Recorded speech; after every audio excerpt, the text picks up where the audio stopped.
নমস্কার, নিউজ 18 বাংলায় আপনাদের সকলকে স্বাগত। প্রিয়াঙ্কা রয়েছি আপনাদের সঙ্গে। শুরু করছি খবর দিনভর।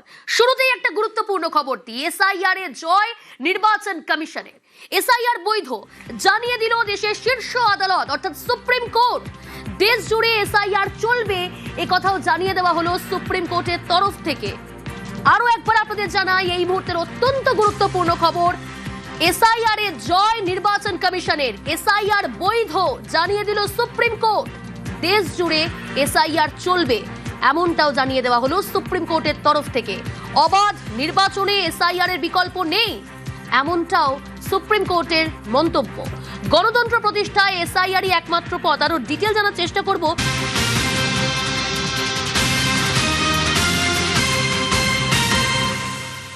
তৃণমূল সহ বিরোধীদের বারবার অভিযোগ ছিল, তাদের তরফ থেকে অভিযোগ করা হয়েছে যে এসআইআর এর নামে নাগরিকত্ব যাচাই করা হচ্ছে, কিন্তু সুপ্রিম কোর্ট আজ স্পষ্ট জানিয়ে দিয়েছে এসআইআর বৈধ।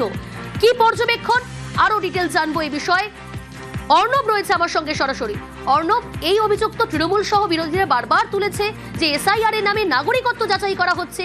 আজকে সুপ্রিম কোর্টের ঠিক কি পর্যবেক্ষণ এসআইআর রায়ে?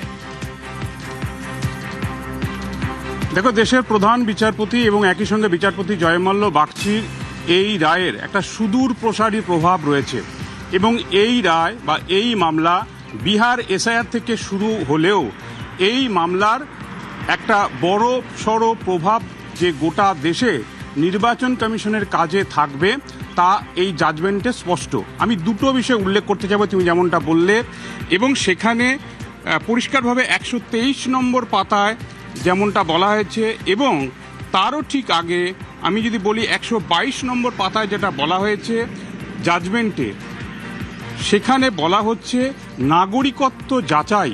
নির্বাচন কমিশন তার একটা প্রাথমিক নাগরিকত্ব যাচাইয়ের যে কাজ করছে সেটা করার সম্পূর্ণ আইনসঙ্গত অধিকার তাদের রয়েছে। ভোটার তালিকায় ভোটারের নাম অন্তর্ভুক্তির জন্য ভোটারের নাগরিকত্বের প্রাথমিক যাচাই বা সেটা ঝাড়াই বাছাই করার ক্ষমতা তাদের রয়েছে, কারণ সেটাতে তারা যদি সুনিশ্চিত না হয় তাহলে কিভাবে ভোটার তালিকায় একজন ভোটারের নাম ইনক্লুশন বা অন্তর্ভুক্তি করবে। এবং এক্ষেত্রে নাগরিকত্বের যে প্রাথমিক যাচাই বা যে যাচাই পর্বটা তারা করেছে সেটা একেবারে আইনসম্মত, সেখানে কোনো ভুল নাই।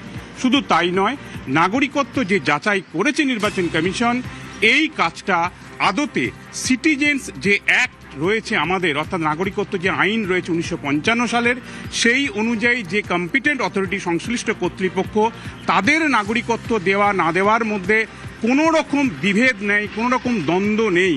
একটা প্রাথমিক যাচাইয়ের কাজ আর সিটিজেন্স অ্যাক্ট অনুযায়ী নাগরিকত্ব দেওয়ার কাজ, এই দুটোর মধ্যেও কোনো দ্বন্দ্ব নাই, এটাও সুপ্রিম কোর্ট রায়ে স্পষ্ট করেছে। এ তো গেল সিটিংয়ে। আরও একটি বিষয় উল্লেখযোগ্য রয়েছে যেটা আমাদের রাজ্যের জন্য অত্যন্ত গুরুত্বপূর্ণ, কারণ প্রায় 90 লক্ষ মানুষের নাম বাদ গেছে পশ্চিমবঙ্গের এসআইআর প্রক্রিয়ার মধ্য দিয়ে। তার মধ্যে একটা বড় অংশের মানুষের মৃত ভোটারের নাম, এর পাশাপাশি শিফটেড বা অনেকের নাম ডিলিট হয়েছে। এই যাদের নাম ডিলিট হয়েছে কার্যত 27 লক্ষ লজিক্যাল ডিসক্রিপেন্সি, সেই নাম এখনও ট্রাইব্যুনালে ঝুলে রয়েছে। কবে নিষ্পত্তি হবে, কবে কি হবে, এটা নিয়ে যারা চিন্তায় কার্যত ভাঁজ পড়ছিল কপালে, সেই জায়গাটাতেও একটা দিশা দিল আজ সুপ্রিম কোর্টের এই রায়।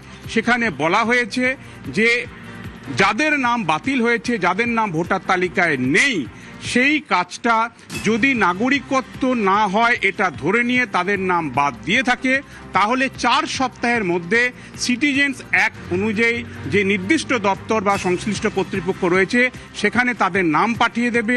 এবং এই কাজটা যে ভোট সব থেকে তাড়াতাড়ি আসছে, লোকাল বডির নির্বাচন বা পার্লামেন্ট নির্বাচন, যে ভোটটা যে রাজ্যে সবার আগে আসছে সেই ভোট হওয়ার আগেই এটা নিষ্পত্তি করতে হবে।